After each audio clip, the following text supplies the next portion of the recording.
transparents qui étaient prévus. Pardon. Ok.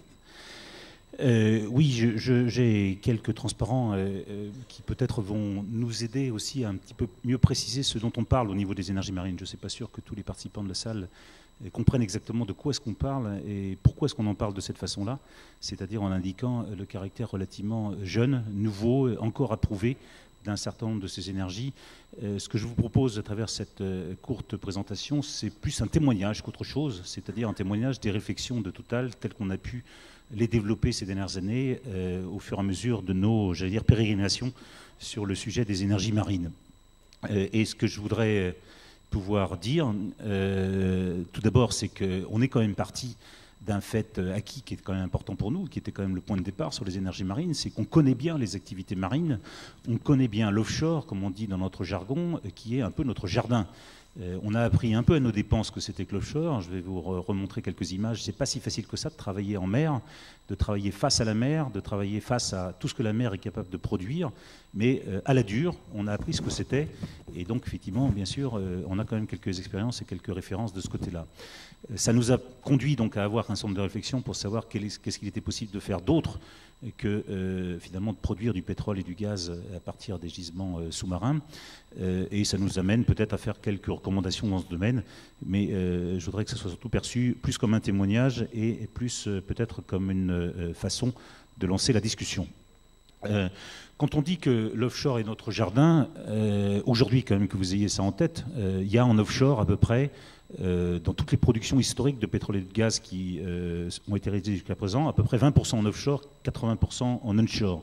Mais quand on regarde le futur, quand on regarde le présent aujourd'hui, au niveau des productions, c'est un peu plus de 40% des productions qui se passent en mer plutôt que des productions qui se passent en terre. Et c'est à peu près la même chose qu'on en parle au niveau du pétrole et du gaz. Pour un groupe comme Total, qui est plutôt un jeune pétrolier par rapport à certaines des anciennes productions, c'est près des 2/3 de nos activités qui sont offshore. Donc vous ne pouvez pas trouver plus marin que nous dans ce que peut être effectivement le métier d'un énergéticien. On est de toute façon condamné à avoir le pied marin, j'allais dire, dans ce qu'on est amené à faire. Et si on regarde le futur, plus d'un tiers des réserves de pétrole et de gaz dans le futur sont en mer, et on pense que c'est probablement plus que ça si on regarde un petit peu le domaine des ressources, c'est-à-dire ce qui n'a pas encore été découvert ou n'a pas encore été développé. Et on a appris à travailler en offshore sous à peu près toutes les latitudes. Au démarrage, ça a été dans le golfe du Mexique aux États-Unis. C'est parti sur la mer du Nord qui présentait un niveau notamment de météo et d'adversité en termes de vent et de mer nettement plus difficile que le golfe du Mexique. Le golfe de Guinée en Afrique, le Moyen-Orient, l'Asie du Sud-Est. Sous toutes les latitudes, c'est-à-dire depuis le très grand nord, la mer de Barents, où on s'efforce effectivement d'aller aujourd'hui, l'est effectivement du Canada, ou complètement au sud, la Terre de Feu, où il y a des vents à décorner les bœufs, mais il n'y a plus de bœufs d'ailleurs là-bas, mais vraiment effectivement des conditions tout à fait impressionnantes en termes météo. Et également, effectivement, indiquer que, bien sûr, il y a des zones dans lesquelles on a des ouragans. Le golfe du Mexique, ça ne vous a pas échappé, parce que régulièrement, on parle des ouragans qui passent sur le golfe du Mexique. Toutes les installations offshore doivent effectivement s'adapter à ces circonstances exceptionnelles. Des conditions de mer très variées, des conditions de courant, des conditions de circulation d'iceberg également dans le Grand Nord est canadien, ou maintenant effectivement dans la mer de Barents, puisqu'on est confronté également à ce type de difficultés et qu'il faut trouver des solutions si on veut sécuriser dans la durée nos installations. Travailler aussi par toute profondeur d'eau. On est parti par 20 mètres, 30 mètres, 50 mètres d'eau. L'offshore conventionnel, c'était jusqu'à 200 mètres d'eau. On est parti dans le deep offshore, l'offshore profond, jusqu'à 1500 mètres d'eau.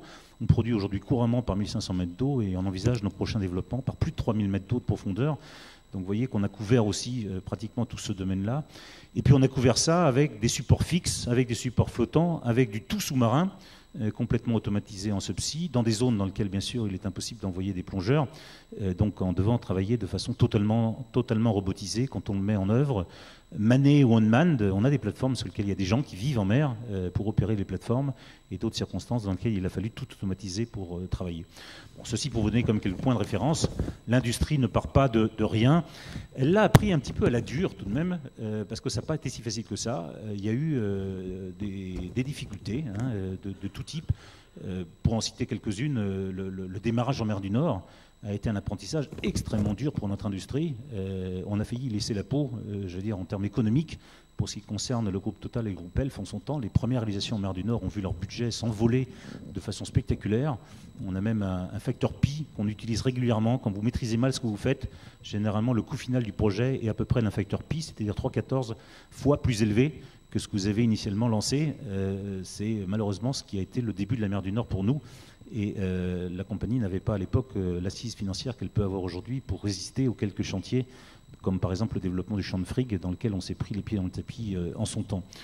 Il a fallu donc effectivement trouver la façon de résoudre ces problèmes-là, trouver la façon de développer progressivement de l'infrastructure, de résoudre aussi le problème de partir en deep offshore, où là on ne pouvait plus avoir complètement les pieds accrochés au fond de la mer, donc partir en flottant ou complètement en sous-marin.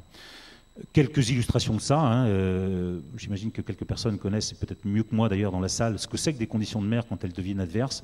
C'est extrêmement redoutable que vous soyez à bord d'un tanker ou sur une plateforme, quand vous voyez passer des vagues de 30 mètres de creux, ça vous fait tout drôle, et effectivement il faut avoir pensé avant à savoir ce qui va vous arriver le jour où ça intervient. La mer, ça peut être très calme, très gentil, mais quand ça se fâche, effectivement il faut savoir être là, et une plateforme fixe, on ne sait pas l'enlever. Si éventuellement votre support flottant est déconnectable, c'est plus facile, mais faut-il l'avoir correctement anticipé.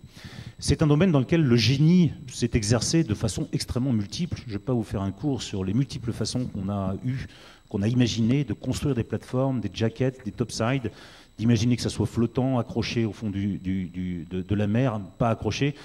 Il y a un génie tout à fait inventif, assez extraordinaire. Hein. Quand on a des problèmes techniques à résoudre, les ingénieurs sont là et ils sont réellement capables d'être très imaginatifs.